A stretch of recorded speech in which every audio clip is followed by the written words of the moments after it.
Souvenez-vous de ces premiers jours où, après avoir été éclairés, vous avez soutenu un grand combat au milieu des souffrances. Dans le combat qui parle dans Hébreux chapitre 10, verset 32, c'est le combat de la foi que l'apôtre Paul lui a combattu et qu'il a demandé à Timothée de combattre. Maintenant, ça consiste à quoi? Ça consiste à garder fidèlement l'enseignement du Seigneur Jésus. Or, garder fidèlement l'enseignement du Seigneur Jésus, dans quel temps? Dans le temps difficile que l'apôtre Paul avait cité, où il a dit que dans les derniers temps, voici, les gens seront fanfarons, ennemis des gens de bien, irréligieux, méchants, et les gens vont être ennemis des gens de Dieu, ennemis des chrétiens. C'est dans ce monde, on te dit maintenant que toi, il faut garder ta foi. Où les gens deviennent ennemis des chrétiens, on dit toi, il faut garder la foi. Donc, c'est cette époque-là que l'apôtre Paul parle. Au milieu de ces souffrances, il y avait la chair, c'est-à-dire la chair qu'on appelle la peur. La chair qui est la peur.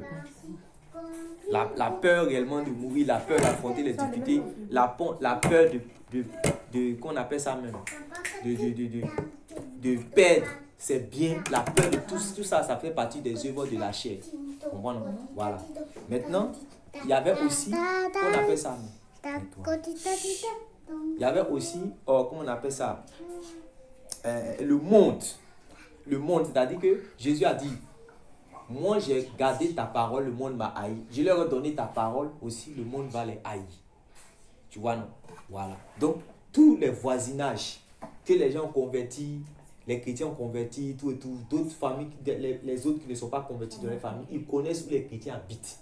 Donc, on cibler les chrétiens, aller. C'est ça, on dit, au milieu des souffrances là, eux, ils avaient gardé le témoignage de Dieu. Maintenant, il dit, d'une part, puisque maintenant ils vont venir les attraper, d'une part, exposés comme en spectacle.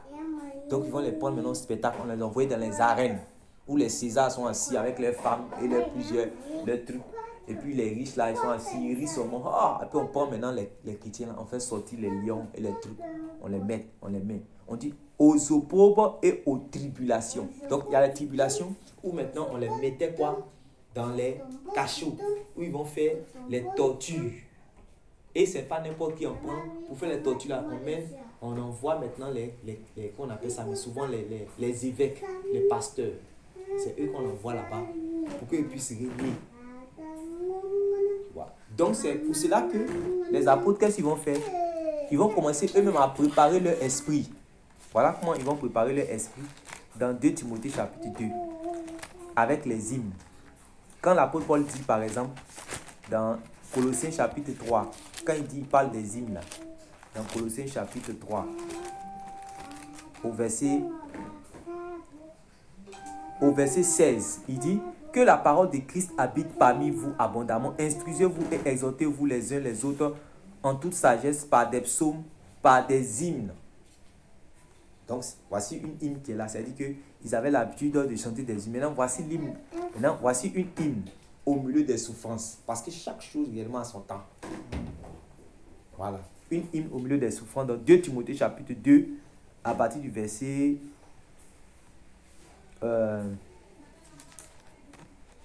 c'est 2 Timothée.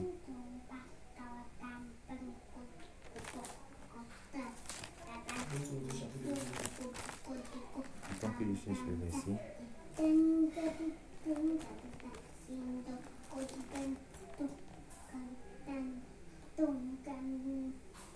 2 Timothée chapitre 2, à partir du verset 8. Il dit: souviens-toi de Jésus-Christ, issu de la postérité de David, ressuscité des morts selon mon évangile, pour lequel je souffre. Au verset 9, il dit: pour lequel je souffre jusqu'à être lié comme un malfaiteur. Mais la parole de Dieu n'est pas liée. Il a dit qu'on l'a mis en prison. Maintenant, il dit que maintenant qu'on l'a mis en prison, la parole de Dieu n'est pas liée. Donc, il continue d'écrire même étant là-bas. Et ce n'est pas lui seul, ils ont mis lui et puis ses compagnons, les met en prison jusqu'à un qui était malade, puisqu'il n'y a pas à manger, on les maltraite, on leur donne des rations vraiment d'autres même là, voilà. On les laisse à mort là-bas. Donc, c'était difficile. Donc, il dit, au verset 10, c'est pourquoi je supporte tout à cause des élus, afin qu'eux aussi obtiennent le salut qui est en Jésus-Christ avec la gloire éternelle. Maintenant, il dit, cette parole est certaine. Voilà l'hymne. Cette parole est certaine. Si nous sommes morts avec lui, nous vivons aussi avec lui. Si nous persévérons, ça c'est la petite. C'est pour ça qu'il va dire dans l'Apocalypse, parce que tu as gardé. Ça c'est le verset 11. 2 Timothée chapitre 2 verset 11. Il dit, cette parole est certaine. Si nous mourons avec lui, nous vivons aussi avec lui. Maintenant il dit, si nous persévérons, il dit, si nous persévérons, nous régnerons aussi avec lui. Tu vois? Il dit, si nous persévérons. Oh, Jésus avait dit dans l'Apocalypse plus tard que parce que tu as gardé mon commandement de persévérer, parce que tu as gardé mon commandement de la persévérance, alors je te garderai aussi. C'est-à-dire que de l'heure de la tentation qui va venir dans le monde. Ça veut dire quoi? C'est-à-dire qu'il faut, pendant les souffrances, persévérer, parce que Jésus a dit, c'est celui qui persévère jusqu'à la fin, qui va tenir bon jusqu'à la fin, c'est celui-là qui va entrer dans le salut. Donc le chrétien doit être armé de cela, de ce que rien au monde ne doit le faire abdiquer, ne doit le faire apostasier. Lui, il doit même passer par la mort pour être sauvé ou par l'enlèvement céleste. Du temps qu'il vit, il ne doit pas renoncer à la foi. Voilà. Maintenant, il dit, cette parole est certaine. Si nous sommes morts avec lui, nous vivons aussi avec lui. Si nous persévérons, nous régnerons aussi avec lui. Maintenant, il dit, si nous le régnons. Il dit ça parce qu'ils sont dans un moment où il y a la possibilité de régner. Parce qu'ils sont en train de les faire réellement du mal. Ils sont en train de les faire souffrir.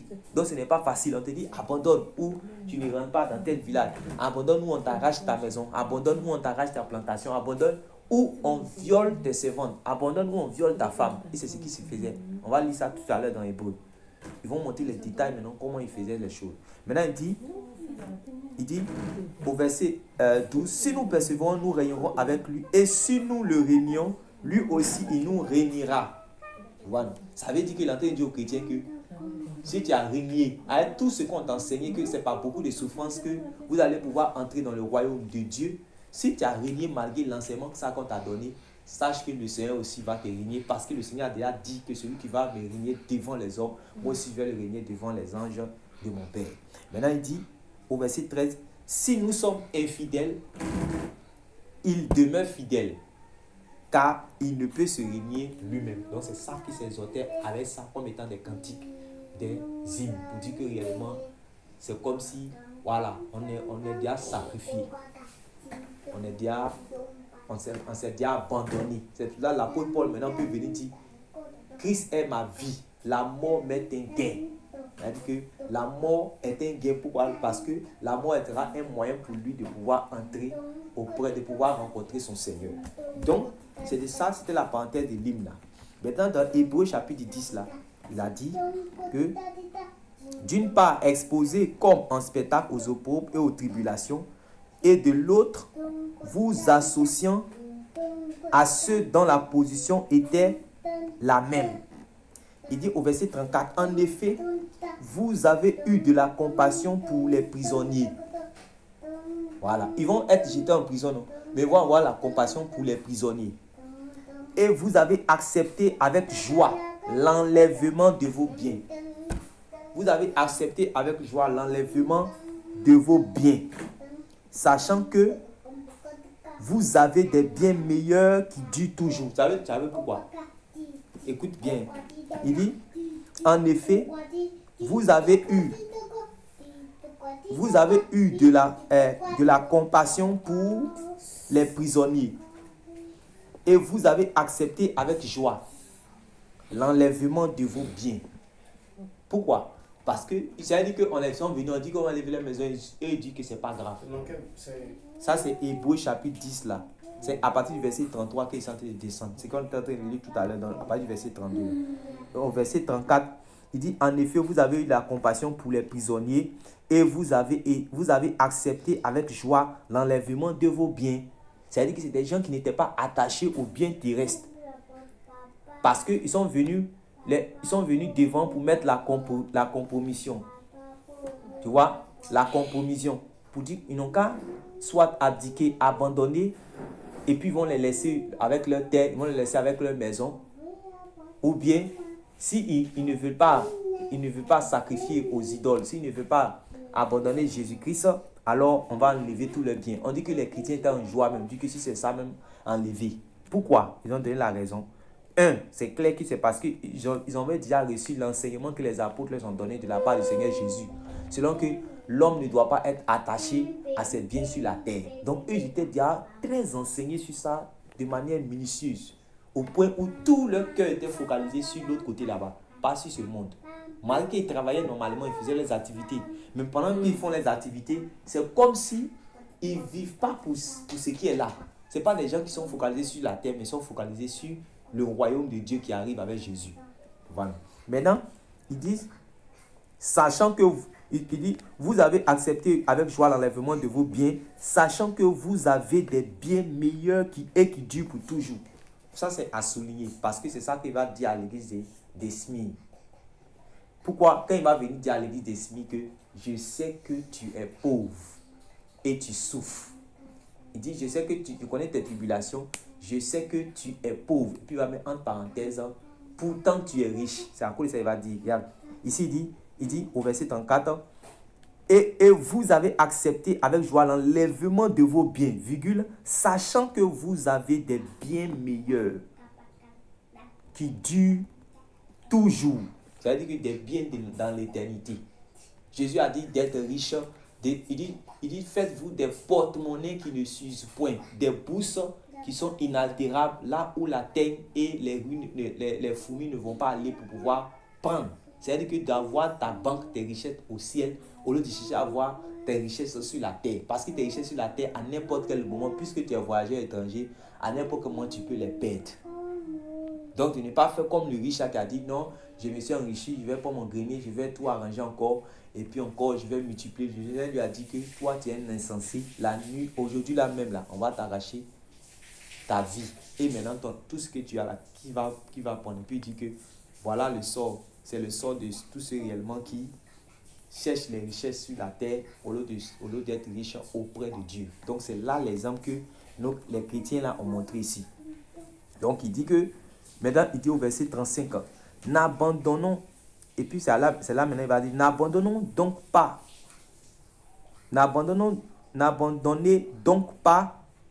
votre assurance. Tu vois, n'abandonnez donc pas votre assurance à laquelle est attachée une grande rémunération. C'est la même chose que l'apôtre Jacques va dire dans Jacques chapitre 1 verset 12. C'est la même chose qu'il va dire, mais d'une autre manière. Au verset 35, dans Hébreux chapitre 10 verset 35 égale Jacques chapitre 1 verset 12. Où il va dire, n'abandonnez donc pas votre assurance à laquelle est attachée une grande rémunération. Je vais lire Jacques là pour qu'on puisse voir que c'est la même chose d'abord avant de continuer. Parce que eux tous réellement, ils ont parlé de ça. Jacques va dire, Jacques chapitre 1 verset 12, il va dire ceci. Heureux l'homme qui supporte patiemment la tentation. Heureux l'homme. En fait, il dit ça parce que aussi Jacques était le pasteur de Jérusalem. Donc, pendant ce temps, les Romains sont allés faire du mal même aux chrétiens de Jérusalem, au point où ils étaient persécutés quand il y a eu la famine. Et c'est dans cette famine, après la mort de Jacques, tout cela, que l'apôtre Paul maintenant va demander à ce que les chrétiens de Corinthe et de Macédoine envoient les collectes pour que les saints qui sont à Jérusalem puissent survivre parce qu'il y a la famine. Pourquoi il y a la famine? La famine est venue à partir de la persécution des Juifs. Puisqu'il y avait c'était tous les Juifs, mais il y avait les Juifs chrétiens. Il y avait la pression de tous les Juifs, non? Mais il y avait les Juifs chrétiens avec l'église qui était, on appelle ça au temps de Jacques. Voilà. Donc on dit Jacques, c'était réellement un véritable apôtre au point où ses genoux, c'était comme ceux des chameaux. Ses genoux étaient comme pour les chameaux, tellement qu'il priait comme, voilà, quelqu'un même qui voilà. Donc, c'est lui maintenant qui exhortait maintenant les disciples là-bas. Il dit, heureux l'homme qui supporte patiemment la tentation, car après avoir été éprouvé, donc c'est une épreuve, après avoir été éprouvé, il recevra la couronne de vie que le Seigneur a promise à ceux qui l'aiment. Tu vois, la couronne de vie, c'est ce que dans Hébreu l'apôtre va dire. Il dit, n'abandonnez donc pas votre assurance à laquelle est attachée une grande rémunération. La grande rémunération, c'est ce que Jésus avait dit dans Matthieu chapitre 19, verset 27.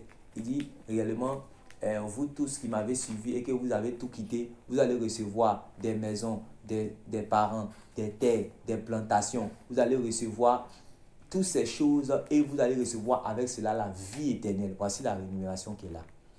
C'est-à-dire que c'est le salut et puis toutes les gloires dans le royaume de Dieu. C'est ça qui sont les rémunérations. Donc, étant donné que réellement tu as toute cette promesse de la part du Seigneur, tu ne dois pas réellement t'attacher dans la vie sur cette terre. Car l'apôtre Paul a dit que si c'est dans cette vie seulement que nous espérons dans le Christ, nous sommes les plus à plaindre.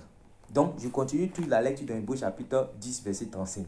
Il va dire que, verset 36, car vous avez besoin de persévérance. Tu vois? Il est en train de les fortifier comme ça. Pourquoi? Parce qu'il y a quelque chose qui est en train de se passer.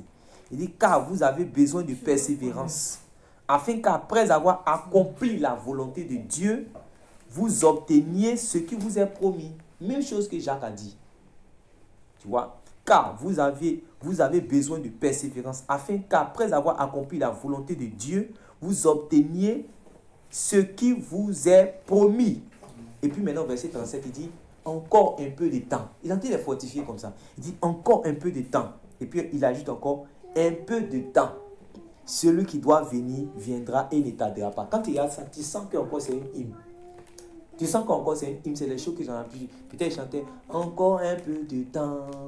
Un peu de temps. Celui qui doit venir, il viendra. Tu vois, c'est des choses pour dire que ils n'ont qu'à persévérer. Ils ont qu'à persévérer. Et il dit que, car vous avez besoin de persévérance, afin qu'après avoir accompli la volonté de Dieu, vous obteniez ce qui vous est promis. Or, dans 1 Jean chapitre 2, le verset 25, on dit, or, ce qui nous a promis, c'est quoi? La vie éternelle. Donc, ça veut dire que eux, ils avaient placé la vie éternelle et le salut comme étant quelque chose qui est devant. Parce que c'était quelque chose qui était là, quand on peut s'amuser à ça, on appelle cela négliger un si grand salut. Mais quand c'est quelque chose qui est devant, on dit travailler à son salut. Tu vois?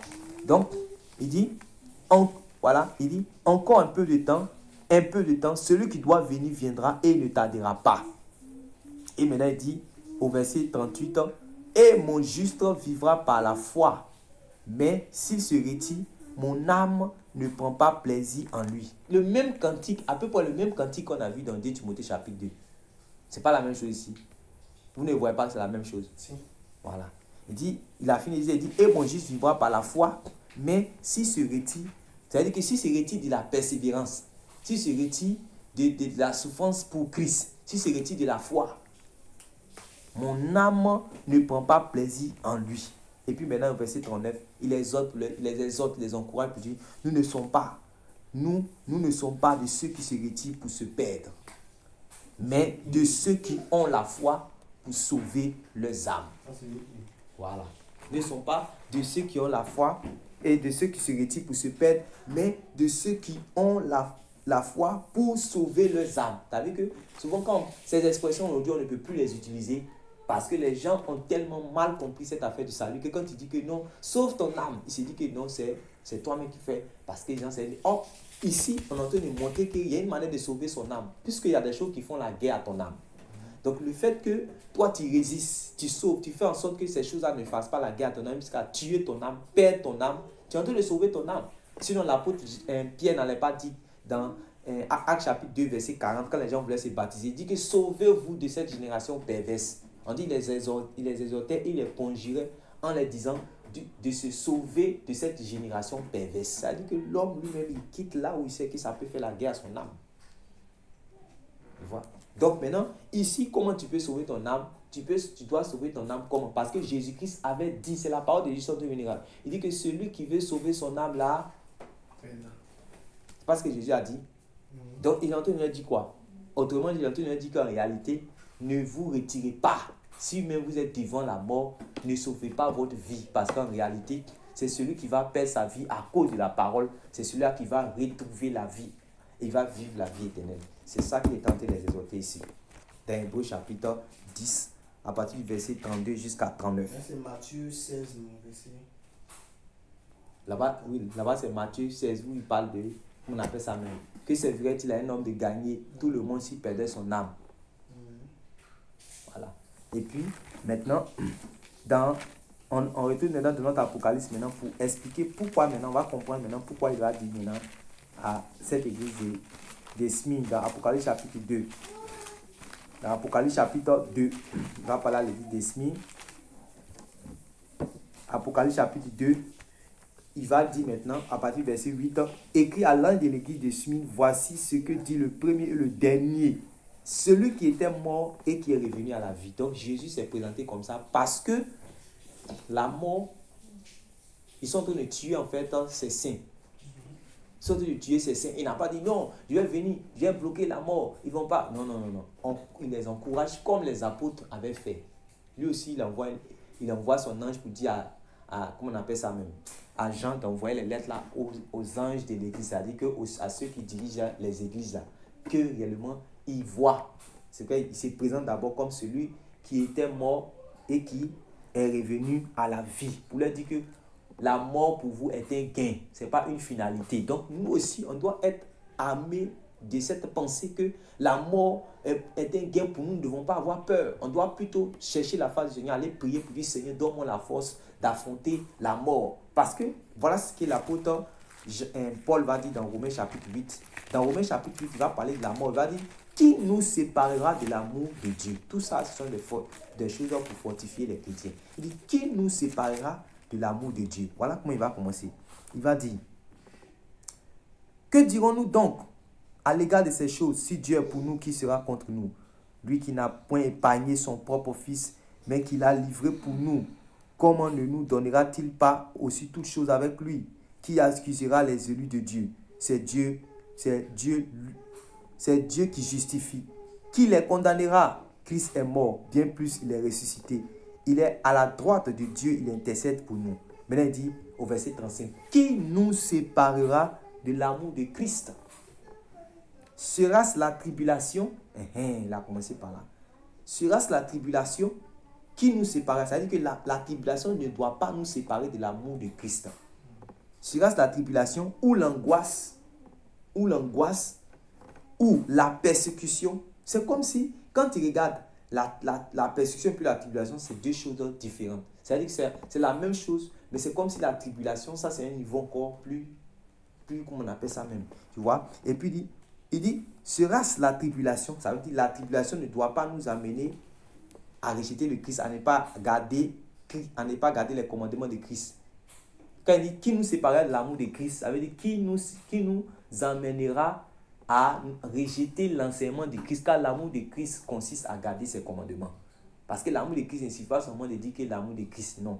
L'amour de Christ consiste à garder ses commandements. Maintenant, il dit qui nous séparera de cela? Est-ce que c'est la tribulation? Non. Voilà. Est-ce que c'est l'angoisse? Non. Est-ce que c'est la persécution? Non. Est-ce que c'est la faim? Ça veut dire que la faim va venir. Donc, quand le Seigneur est en train de nous dire que l'homme ne vivra pas seulement de pain, mais de toute parole qui sort de la bouche de Dieu, est-ce que nous on s'est exercé aussi à ça? On doit s'exercer à jeûner. Parce qu'on doit s'exercer à jeûner, oui, pour être fort spirituellement, mais on doit s'exercer à jeûner parce qu'on va souffrir la faim. C'est ce que Dieu avait dit aux enfants d'Israël, qu'il les a fait passer dans le désert. Dans le désert, il les a fait souffrir la faim. Mais il était là-bas, il les a fait passer là-bas pour faire quoi? Pour les apprendre que l'homme ne vivra pas. Donc ça veut dire que dans les temps difficiles, là, on jeûne. C'est pour cela que Dieu a dit dans Luc chapitre 21 que nous ne devons pas être bombardés, étouffés, apaisantis par les excès du manger et du boire. C'est pour ça que nous devons faire attention même quand nous mangeons. Tous ces enseignements-là, les gars, voilà pourquoi même dans Galates chapitre 5, il dit que des excès de table. Ça, tu vois, mais aujourd'hui, là, comment on peut prêcher même, et puis on peut parler d'excès de table? Parce qu'on voilà, quand on se sert, on met un bombarderie ici, tout ça là. Parce que tout ça, ça nous alourdit spirituellement. Donc, tout ça là, il avait parlé, il dit, serait-ce la faim? Parce qu'il y aura des situations difficiles qui vont amener la faim. Et c'est ça qui a amené la faim en chose là-bas, à Jérusalem là-bas, au point où les piliers là, qui étaient là-bas, ils ont commencé à avoir faim. Donc, on a tué beaucoup. Ben, d'autres ont commencé à mourir même de faim. Mais Jésus ne les a pas délivrés. Parce que Jésus se dit quoi? Il faut aussi que quelqu'un passe par la faim pour voir s'il a foi. Il a la foi. Tu vois? Il faut aussi que quelqu'un passe par la mort pour voir s'il a la foi. Il faut aussi que quelqu'un passe par la tribulation ou l'angoisse. et qu'ils sortent vainqueurs de la tribulation, et qu'ils sortent vainqueurs de l'angoisse, et qu'ils sortent vainqueurs de la persécution, et qu'ils sortent vainqueurs de la faim. Et puis il dit, ou la nudité. Ah oui, ça veut dire que tu as souffert la nudité, puisque on va te chasser un jour de ta maison, par fuite, tu vas partir. Maintenant, tu as cherché maintenant, en temps peut-être que les chrétiens sont jusqu'à Boaké. Et on cherche tous les gens, ils sont ici, on cherche à les tuer. Donc tu es obligé de fuir pour aller jusqu'à Boaké. Peut-être d'ici, quand tu arrives à Boaké, là, tu n'as plus d'habits. Tu vois? Donc, il dit qu'en réalité, serait-ce la nudité, mais là, il dit, ou le péril. Il dit que là, maintenant, ça, c'est la guerre, où on cherche maintenant à vous tuer. Ça, c'est le péril. Ou l'épée. Voilà. Donc, ils vont commencer à décapiter les gens, découper les gens, couper les un bras. Comme ça, de la même manière qu'on fait aux gens au Boko Haram là-bas. Les Boko Haram font au Nigeria, puis au Mali. Et puis, ils ont fait un peu au Burkina. Voilà. Donc, c'est l'épée. Il dit, est-ce que l'épée, maintenant il dit, selon qu'il est écrit, voilà, il dit, selon qu'il est écrit, c'est à cause de toi qu'on nous met à mort tous les jours. Donc, vous avez commencé à mettre à mort tous les jours les enfants de Dieu. C'est à cause de toi qu'on nous met à mort tous les jours. Qu'on nous regarde comme des brebis destinées à la boucherie. C'est-à-dire qu'on les tue, on les tue, on les tue, on les tue, on les tue, comme des brebis destinées à la boucherie. Et puis il dit, mais dans toutes ces choses, nous sommes plus que vainqueurs par celui qui nous a aimés. Ça veut dire quoi? Il dit c'est dans toutes ces choses. Il n'a pas dit c'est en dehors de toutes ces choses. Or, l'Église veut nous faire croire que c'est en dehors de toutes ces choses que nous sommes plus que vainqueurs. En dehors des tribulations, en dehors des angoisses, en dehors de la faim, en dehors de quoi? De l'épée, en dehors du péril, en dehors de la nudité que nous sommes plus que vainqueurs. On dit que c'est quoi? C'est dans ces choses-là. C'est là qu'on voit si Jésus est puissant en toi et si Jésus est puissant en moi. C'est pourquoi il dit que, il dit quoi? Mais dans toutes ces choses, nous sommes plus que vainqueurs par celui qui nous a aimés. Voilà. Et maintenant, il dit au verset 38, car j'ai l'assurance que ni la mort, ni la vie, ni les anges, ni les dominations, ni les choses présentes, ni les choses à venir. Tu vois, aujourd'hui, c'est devenu cantique. Parce qu'avant, c'était cantique qui était. Ça, c'est un cantique. C'est une hymne encore. Il dit, ni les choses à venir, ni les puissances, ni les hauteurs, ni les profondeurs, ni aucune autre créature ne pourra nous séparer de l'amour de Dieu manifesté en Jésus-Christ. Voilà, les gens, ils étaient déjà sacrifiés. Ils étaient déjà livrés. Donc, c'était comme on peut dire des gens qui étaient, voilà, comme on peut dire des kamikazes. Ils étaient déterminés pour tout, pour subir tout pour le Seigneur. C'est pour cela que les apôtres, même quand ils ont fini de les enseigner comme ça, il y a des endroits où ils étaient allés. Ils ont déposé la sémence de l'évangile. Ils pensaient que parce que la tribulation arrivait là-bas, donc ils pensaient que quand ils allaient les nouvelles qu'ils allaient recevoir d'eux, ce serait que non, c'est fini. C'est-à-dire qu'ils ont, eux tous, il n'y a plus aucun disciple là-bas. Mais ils ont entendu des nouvelles que malgré qu'ils sont leur fait du mal là-bas, ils sont toujours là, ils ont toujours la foi.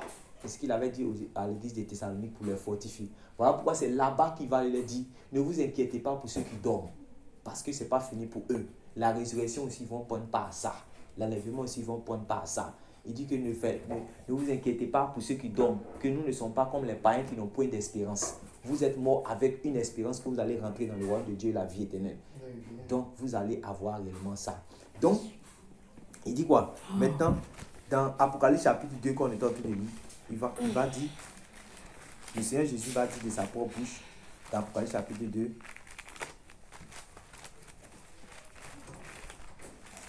il va dire dans Apocalypse chapitre 2, verset 9, on avait commencé au verset 8, écrit à l'ange de l'église de Smyrne, voici ce que dit le premier et le dernier, voici celui qui était mort et qui est revenu à la vie. On était toujours au premier verset. Maintenant, il dit, je connais ta tribulation. Tu vois pourquoi maintenant Jésus dit ça, non? Parce que depuis longtemps, au temps des apôtres là, ça a commencé jusqu'à on est arrivé à un point même très, très élevé. Tu vois, non? On est arrivé à un point très élevé. Il dit, je connais ta tribulation. Ça veut dire qu'il a vu, étant dans le ciel, son église en train de vivre cette tribulation-là. Tu vois? Et puis il dit, et ta pauvreté bien que tu sois riche. C'est ça on a vu tout à l'heure dans Hébreux chapitre 10. Qu'ils n'ont pas eu honte, ils n'ont pas eu peur. Voilà. Ils ont été plutôt en joie même de perdre tout ce qu'ils avaient comme un bien terrestre parce qu'ils savaient qu'ils étaient déjà riches, très riches même spirituellement. Et ça veut dire que l'évangile doit nous amener à être riches, très riches spirituellement. Quand l'évangile ne nous amène pas réellement à cela, c'est le problème. Mais quand l'évangile nous amène à être riches puissamment et matériellement, comme l'église de Laodicée là, c'est là que devant le Seigneur, on est nu, aveugle, pauvre, malheureux et misérable. Maintenant, quand il dit « Je connais ta tribulation », voilà maintenant, ils vont détailler les tribulations. Ça, c'est dans Hébreu maintenant. Hébreu, deuxième Hébreu encore. Hébreu chapitre 11, où il va parler de la foi. Là-bas, mais c'est terrible. Hébreu chapitre 11, il va dire au verset, comment on appelle ça même, au verset 32, on peut commencer au verset 32, ce qu'on descend. Il dit, et que dirais-je encore? Car le temps me manquerait pour parler de Gédéon, de Barak, de Samson, de Jephthé, de David, de Samuel, et des prophètes qui, par la foi, vainquirent des royaumes. Il va montrer d'abord que par la foi, on peut vaincre tout ça. Il va dire, vainquirent des royaumes, exercer la justice, obtenir les promesses, fermer la gueule des lions, éteignit la puissance du feu, échapper aux tranchants de l'épée, guérir de leur maladie, fut vaillant à la guerre, mis en fuite des armées étrangères, des femmes recouvraient leur mort par la résurrection, d'autres furent livrés au tourment et n'acceptaient point la délivrance, afin d'obtenir une meilleure résurrection. Tu vois, il dit, des femmes recouvraient leur mort par la résurrection. Maintenant, il dit, d'autres furent livrés au tourment et n'acceptaient point de délivrance. Tu vois, ça veut dire qu'il y aura des frères et sœurs qui vont être pris pour être mis à mort. On va leur demander, même peut-être leurs parents qui sont bien placés, leurs cousins, leur propre papa, leur propre maman qui est bien placé dans la société. Si c'est un chrétien, ils vont venir négocier pour leur délivrance.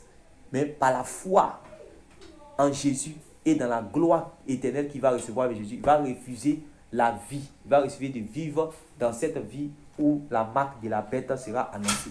Où réellement la bête et qu'on appelle ça même, le faux prophète seront là pour donner la marque aux gens. Ils vont refuser d'accepter réellement cela. Voilà. Et on dit, il n'acceptait point de délivrance. Il n'acceptait point de délivrance. Maintenant on dit, afin d'obtenir une meilleure résurrection.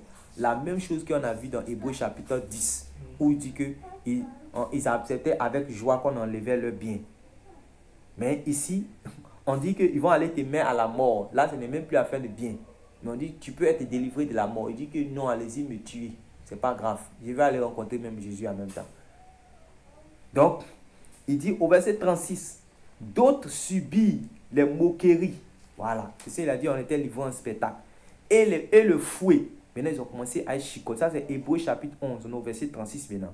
D'autres subissent des moqueries et le fouet, les chaînes et la prison. Voilà. Or, l'apôtre Paul avait déjà dit dans Romains chapitre 8 que c'est dans toutes ces choses-là que nous sommes plus que vainqueurs. Donc, on ne doit pas oublier ça dans notre esprit. Au verset 37, il dit, il fut lapidé, comme la femme dans Jean 8, la femme de l'adultère. Non, ils ont été lapidés à mort. Ils ont été sciés avec la scie. Ils ont été sciés. Ils ont été torturés. Ça, c'est dans le Nouveau Testament. Ils ont été torturés. Ça, c'est avant Apocalypse que nous sommes en train de parler de ça. Ils ont été torturés. Ils moururent tués par l'épée. Ils allaient ça et là, vêtus de peau de brebis et de peau de chèvre. C'est-à-dire tellement qu'on les était devenus misérables. On les chassait dans les coins. Ils allaient ça et là, il n'y a plus d'habits. C'est des peaux de brebis maintenant qu'ils prenaient pour se vêtir avec ça. Mais Jésus est là. Jésus les regarde. Seigneur Jésus. Hey, Seigneur, aide-nous. Et on dit, de peau de brebis et de peau de chèvre, dénués de tout, persécutés, maltraités. Et puis on dit, eux dont le monde n'était pas digne, errant dans le désert et les montagnes. Pourquoi ils errent dans les déserts et les montagnes? Ils sont en train de fuir la mort. Donc ils fuient la mort pour aller se cacher où? Dans les forêts. C'est-à-dire que maintenant, quand il y a guerre là, quand il y avait guerre en Côte d'Ivoire, les gens fuyaient pour aller où? Dans les forêts. Donc maintenant, cette fois-ci, ça va se retourner sur les chrétiens. Ils vont fuir maintenant pour aller dans les forêts. Ils vont faire chasse aux chrétiens. Donc ils seront obligés de fuir maintenant pour aller dans les forêts, sur les montagnes. Pour aller pleurer Dieu là-bas. Seigneur, aide-nous, donne-nous la foi. D'autres vont aller dans les grottes, vont aller dans les rochers pour aller se cacher dans les sous-sols là-bas, comme en Chine. Ils vont aller se cacher. Maintenant, il dit dans le désert, ceux qui sont pas dans les pays là, d'autres vont fuir pour aller jusqu'à dans le désert, pour aller fuir la persécution là-bas, pour essayer de survivre là-bas. D'autres en partant sur la route, ils vont mourir. Tu as dit que, mais dans toutes ces choses-là, on dit que nous sommes plus que vainqueurs. On n'a pas dit en dehors de toutes ces choses, mais dans toutes ces choses. Parce que tout ça, la Bible dit que c'est par beaucoup de tribulations que vous allez rentrer dans le royaume de Dieu. Donc, c'est pour ça qu'il dit que eux dont le monde n'était pas digne, errant dans le désert et dans les montagnes, dans les cavernes, voilà, dans les cavernes et les antres de la terre. Ça veut dire que là, ils sont cachés même, ils sont invisibles. Tellement qu'ils ont commencé à les tuer, ils sont devenus rares. Donc voilà où on peut les trouver. Dans les montagnes, dans les déserts, dans les cavernes et les antres de la terre. Ça veut dire que dans les sous-sols. Donc on est en train de parler de persécutions fortes ici. Maintenant il dit, tout cela, à la fois desquels il a été rendu témoignage, n'ont pas obtenu ce qui leur était promis. Ça veut dire que, en fait, ils n'ont pas été délivrés réellement. En fait, ils vont plutôt mourir dedans. C'est pour cela qu'il va exhorter les frères de l'église de Thessalonique que ne vous inquiétez pas. Ceux qui sont morts dans la foi, là, ce n'est pas fini pour eux. La résurrection, là, c'est eux-mêmes qui vont monter d'abord. Et puis nous allons monter avec eux ensemble. Que ce n'est pas une finalité. Ce n'est pas une pète. C'est pour ça ici, l'auteur dit que tous ceux-là, à la fois desquels il a été rendu témoignage, n'ont pas obtenu ce qui leur était promis. Or, on a vu ce qui est promis ici. On a déjà vu en réalité ce qui est promis. Parce que 1 Jean chapitre 2, le verset 25 dit que ce que le Seigneur nous a promis, c'est la vie éternelle. C'est vrai qu'il y a d'autres promesses qui sont les gloires, les récompenses et tout ce qu'on va voir dans Apocalypse avec les 7 églises que le Seigneur va promettre. Donc, il dit, tout cela à la fois desquels il a été rendu témoignage n'ont pas obtenu ce qui leur était promis. Dieu, maintenant, Dieu ayant en vue quelque chose de meilleur pour nous, afin qu'ils ne parvinssent pas sans nous à la perfection. Tu vois, donc il est en train de dire que eux, ils n'ont pas été enlevés, mais ils sont morts parce qu'en réalité, nous tous, on doit participer réellement à cette résurrection-là. C'est pour cela que toi et moi, Dieu a permis à passer que nous tous puissions rentrer dedans. Sinon, il y a longtemps, le temps même est avancé. Selon Romains chapitre 13, où l'apôtre Paul a dit, la nuit est avancée. Jésus pouvait venir. Mais Jésus a permis que nous aussi, nous puissions avoir part réellement à cela. Donc nous aussi, nous devons continuer réellement cette course à pareil. Nous sommes dans une chose qui a commencé depuis longtemps. Mais le problème, c'est que nous sommes dans une période d'apostasie, comme réellement tu étais en train de dire ce matin, parce que les époques ont changé. On est dans une période de séduction où on se croit, mais on peut se croire chrétien, mais peut-être qu'on n'est pas chrétien parce qu'on n'est pas en train de vivre comme eux, ils ont vécu. On n'est pas en train de garder le commandement qu'eux, ils ont gardé. Tu vois? Donc, le diable, c'est comme s'il a changé d'abord de manière afin de pouvoir dire les chrétiens par la séduction. Donc, c'est comme si déjà, il a déjà balayé un grand groupe. Il a déjà balayé un grand groupe par le faux évangile. Déjà, mais c'est comme s'ils ont déjà accepté même spirituellement la marque de la bête. Ils sont déjà 2 fois morts. C'est-à-dire que dès que la personne va venir, c'est facile pour eux-mêmes de dire que voilà, on ne veut pas Jésus. Voilà. Puisque déjà, il a déjà fait croire déjà même que le royaume de Dieu est déjà là, que l'église là, c'est eux qui vont occuper toutes les sphères de la société, tout et tout. Donc déjà, il les a déjà préparé leur esprit. Donc pour eux, là-bas, c'est plus facile. Donc voilà pourquoi, en réalité, Jésus va dire, je connais ta tribulation. Voilà. Il dit, je connais ta tribulation et ta pauvreté, bien que tu sois riche. Maintenant, il dit, et les calomnies de la part de ceux qui se disent juifs et ne le sont pas, mais qui sont une synagogue de Satan. Ça, ce sera réellement ce qui va se passer dans tout le système. La religion mondiale qui va venir. Voilà, avec toutes les églises qui sont là, il y a beaucoup qui vont adhérer réellement à cette religion mondiale. Et maintenant, les vrais chrétiens qui vont se cacher là, ils vont devenir maintenant l'ennemi de la fausse église. C'est-à-dire que la religion mondiale va se liguer maintenant contre eux. La religion mondiale va se liguer maintenant contre les vrais chrétiens. C'est là les vrais chrétiens sont obligés maintenant d'aller se cacher. Parce que ça sera trop flagrant dès le départ que l'armée en même temps commence à persécuter. Donc c'est l'église, de la même manière que ça s'est passé au temps de Jésus, c'est toujours les sacrificateurs, les gens qui sont dans les choses de Dieu, voilà, qui utilisent maintenant les autres, l'armée pour pouvoir faire leur besoin. Mais en réalité, quand ils vont voir que le monde n'adhère pas à leurs choses, c'est eux qui vont commencer la trahison. Puis ils vont livrer la mèche avec l'État, puisque eux sont en communion avec l'État, ils sont registrés par l'État, ils travaillent avec l'État. C'est ça la bête, réellement, la femme qui chevauche la bête. C'est-à-dire que la femme, c'est elle qui donne les idées à la bête qui est le gouvernement pour pouvoir aller faire du mal, pour que la bête puisse manger, puisse tuer réellement les saints de Dieu. Voilà.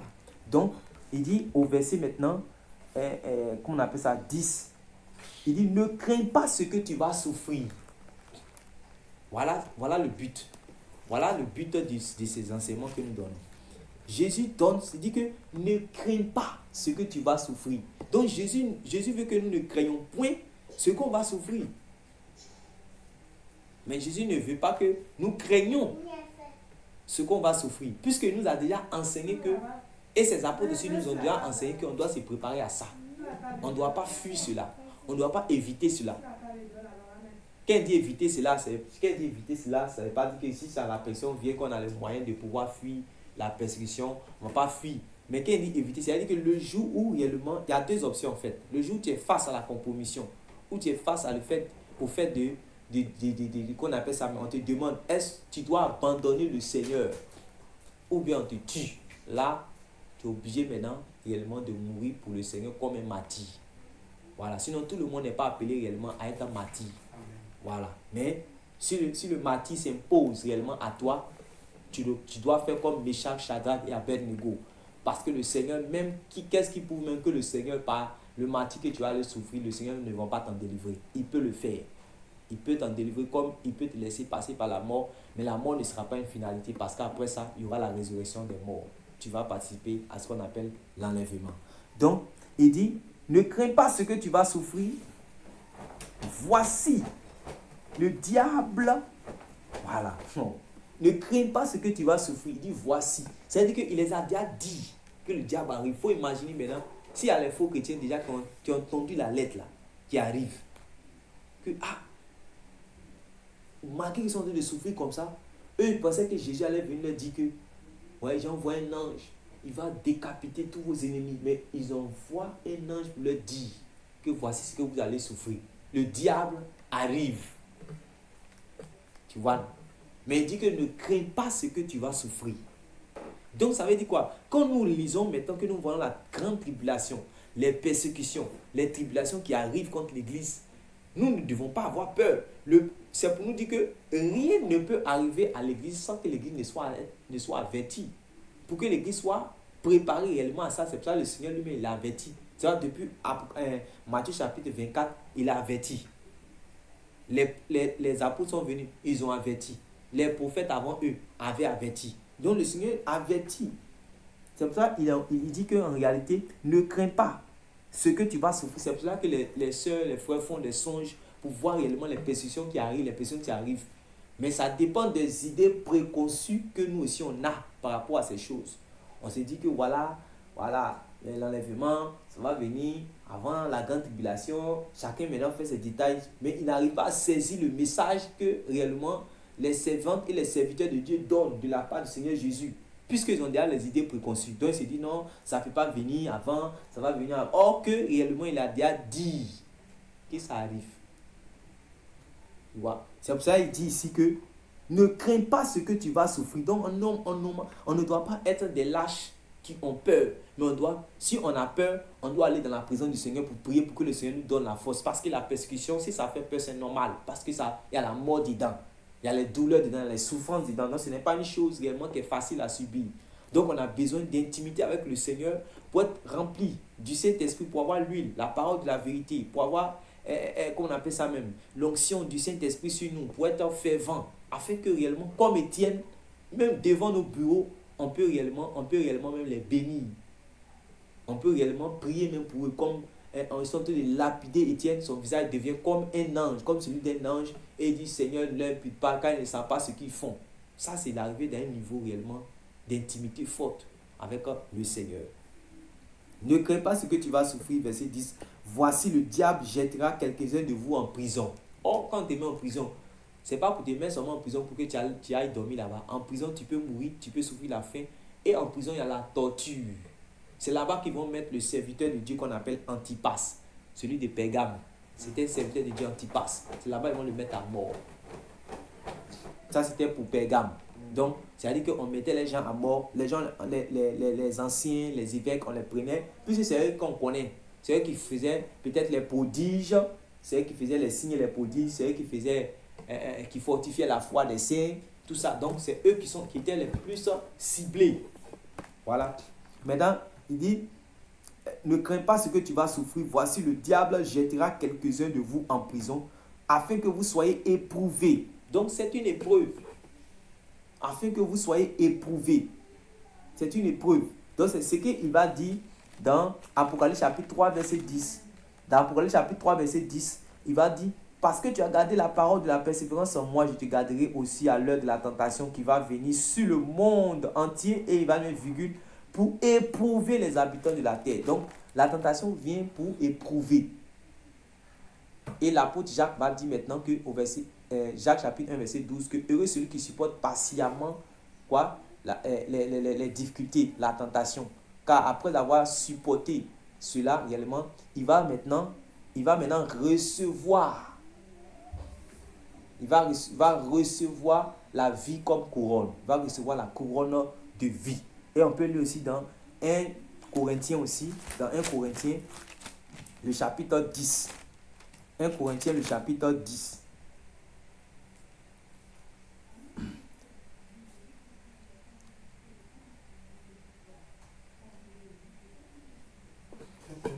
Un Corinthiens le chapitre 10.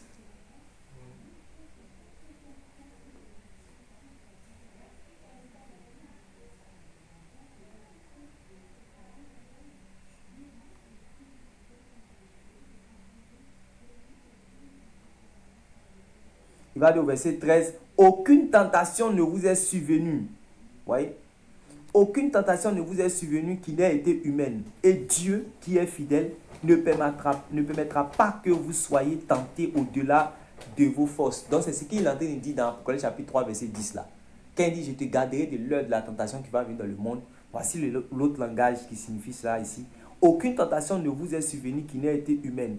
Et Dieu, qui est fidèle, ne permettra pas que vous soyez tentés au-delà de vos forces.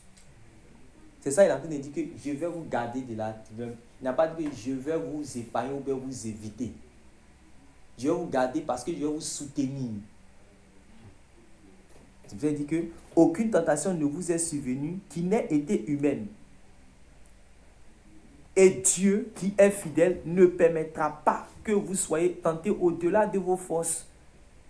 Mais avec la tentation, il préparera aussi le moyen d'en sortir afin que vous puissiez la supporter.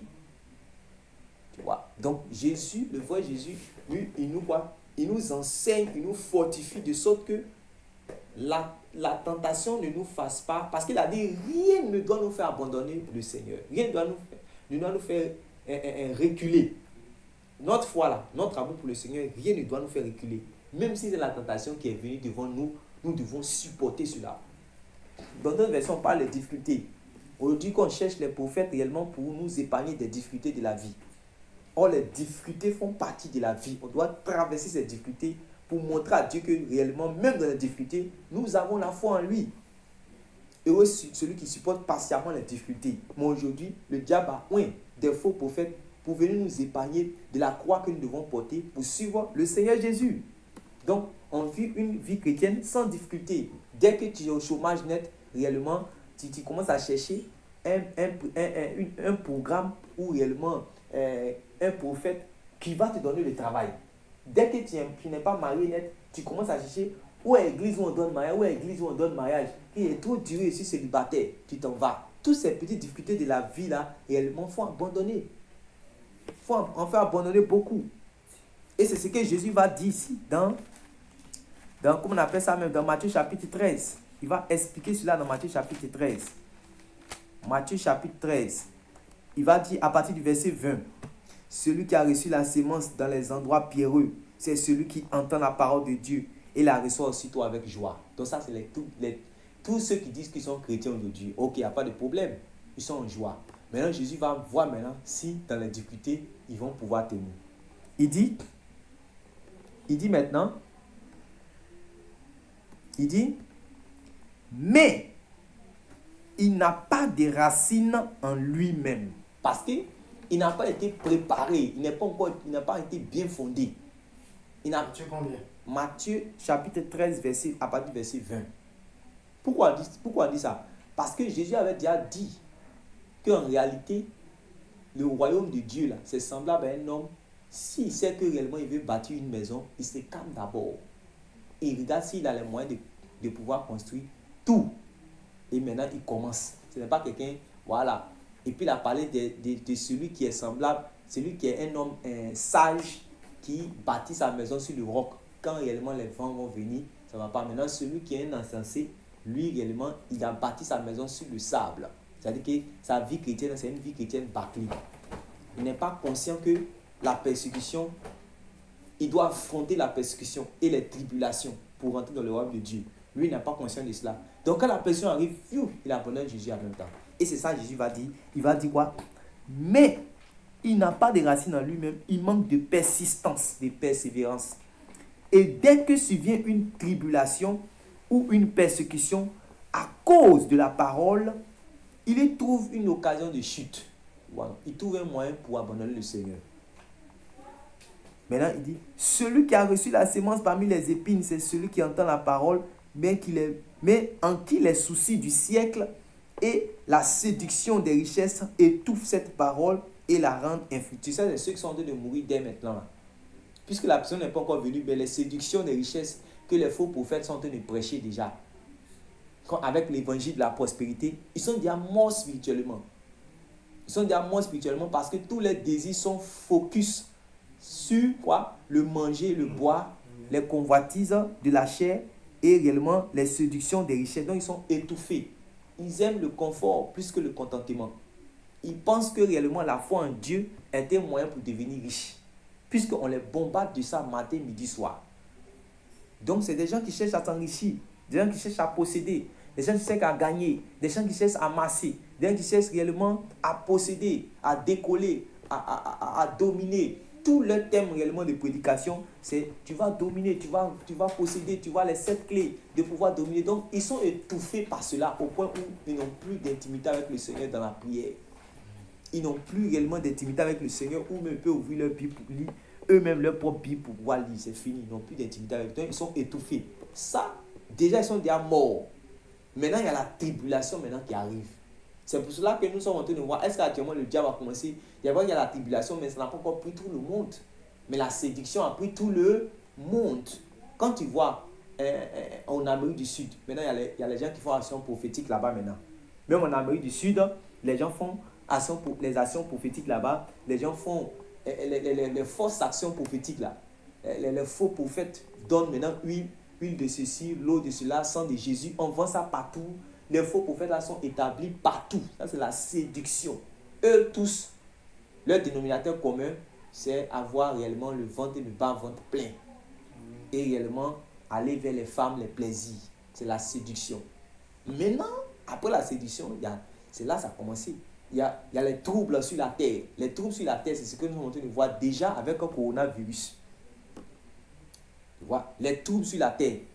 Mais ça, ce n'est rien. Il y aura des troubles encore plus graves qui vont réellement secouer les gens au point où ils ne pourront pas même bouger. Comme les ténèbres qui sont descendues réellement, la 9e plaie qui était les ténèbres qui sont descendues en Égypte. On dit quand c'est revenu, quand les ténèbres sont descendues en Égypte, on dit les ténèbres étaient tellement épaisses que les gens étaient immobilisés, qu'ils ne pouvaient pas voir l'autre qui est devant lui. Chacun était sur sa place, immobilisé, il ne pouvait rien faire. Même chose comme le coronavirus en train de faire aujourd'hui. C'est-à-dire que c'est des chaos qui vont s'abattre sur la terre au point d'immobiliser la terre. Donc les gens, les hommes qui sont sur la terre vont rendre l'âme de terreur. Ils vont se dire, mais qu'est-ce qui se passe? Quelle est cette affaire? Mais qu'est-ce qui se passe? C'est-à-dire qu'il y aura quand même les ténèbres, mais malgré cela, ils ne vont pas se repentir. Puisque réellement, ce sont des personnes qui sont déjà 2 fois mortes. Donc, les ténèbres vont envahir réellement, les ténèbres avec les difficultés,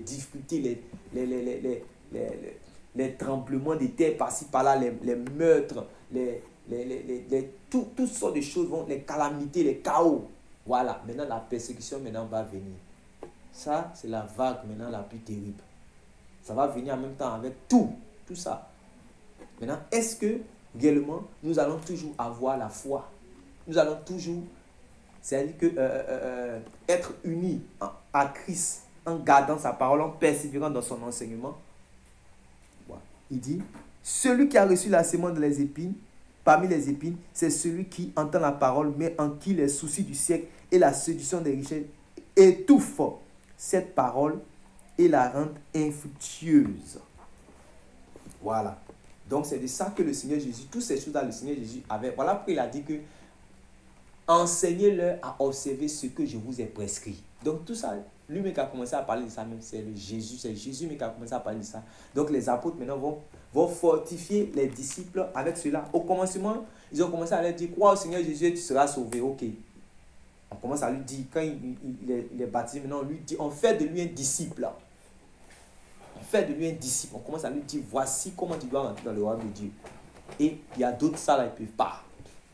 Ils commencent maintenant, ils cherchent maintenant un autre prophète, une autre église entre griffes pour aller là-bas. Là, ils vont être épargnés de ces choses. Or, c'est en ce moment qu'ils sont en train de se perdre pour aller dans la géhenne de feu. Maintenant, il dit, dans Apocalypse chapitre 2, toujours où on est, il va dire, ne crains pas ce que tu vas souffrir. Voici le diable jettera quelques-uns de vous en prison afin que vous soyez éprouvés, comme on a dit, et vous aurez une tribulation de 10 jours. Donc Jésus même parle de tribulation. Et vous aurez une tribulation de 10 jours. Maintenant il dit, sois fidèle jusqu'à la mort et je te donnerai la couronne de la vie. Donc tu comprends maintenant pourquoi il s'est présenté comme quoi? Il s'était présenté comme quoi à cette église-là? Comme celui qui est 2, chapitre 2. Oui, chapitre 2 là. Celui qui est mort, qui est revenu à la vie. Voilà. C'est pour cela qu'ils ont commencé par se présenter comme celui qui était mort et qui est revenu à la vie.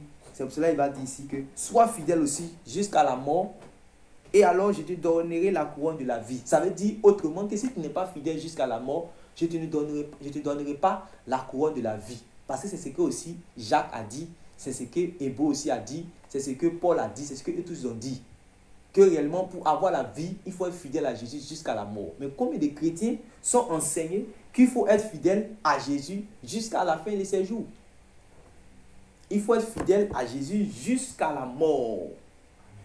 Il ne faut pas être fidèle à Jésus seulement. On dit que, voilà, non. Ton fruit, la mort ne doit pas éteindre ton fruit. Parce que tu dois présenter quelque chose à Jésus que Jésus a sémé en toi. Nous tous, on doit présenter quelque chose à Jésus que Jésus a sémé en nous qu'on appelle la foi. J'ai combattu le bon combat, j'ai gardé la foi. Comment on appelle ça même? J'ai combattu le bon combat, j'ai achevé la course, j'ai gardé la foi. Pourquoi? Parce qu'il doit présenter ça à Jésus. Comme les talents. Il a donné un à l'autre, il a donné 2 à l'autre, il a donné 5 à l'autre. Quand il est venu, qu'est-ce qu'on a présenté? Qu'est-ce qu'on a fructifié? Il dit, ce n'est pas vous qui m'avez choisi, c'est moi qui vous ai choisi afin que réellement, et je vous ai établi afin que vous alliez, que vous portez beaucoup de fruits. Donc, ça attend à ce que nous puissions nous présenter quelque chose. L'apôtre Paul a dit que réellement, je vous ai fiancé comme une vierge. Je vous ai fiancé, comment on appelle ça même, à un seul époux. Je vous ai fiancé comme une vierge pure. Donc nous devons réellement présenter la lumière, présenter la foi, présenter la grâce que Dieu réellement a déposée en nous, étant fructifié. Voilà.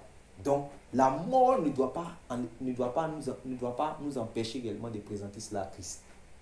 Sois fidèle jusqu'à la mort et je te donnerai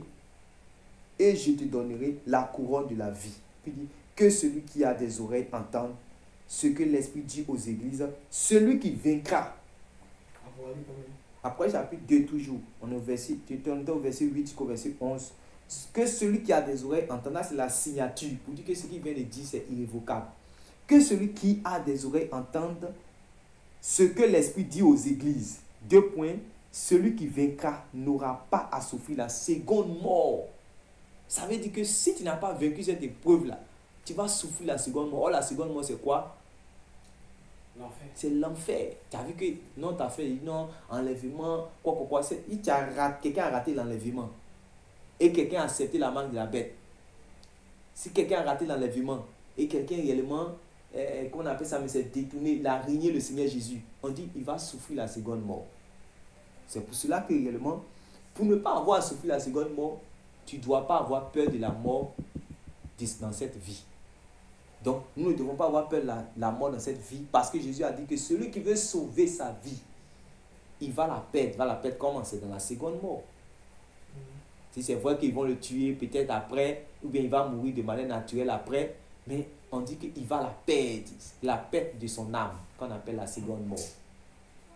La perte de son âme qu'on appelle la seconde mort. Celui qui vaincra n'aura pas à souffrir la seconde mort. Ça, c'est le sceau que Jésus a mis sur réellement en disant que celui qui a des oreilles entende ce que l'Esprit dit aux églises.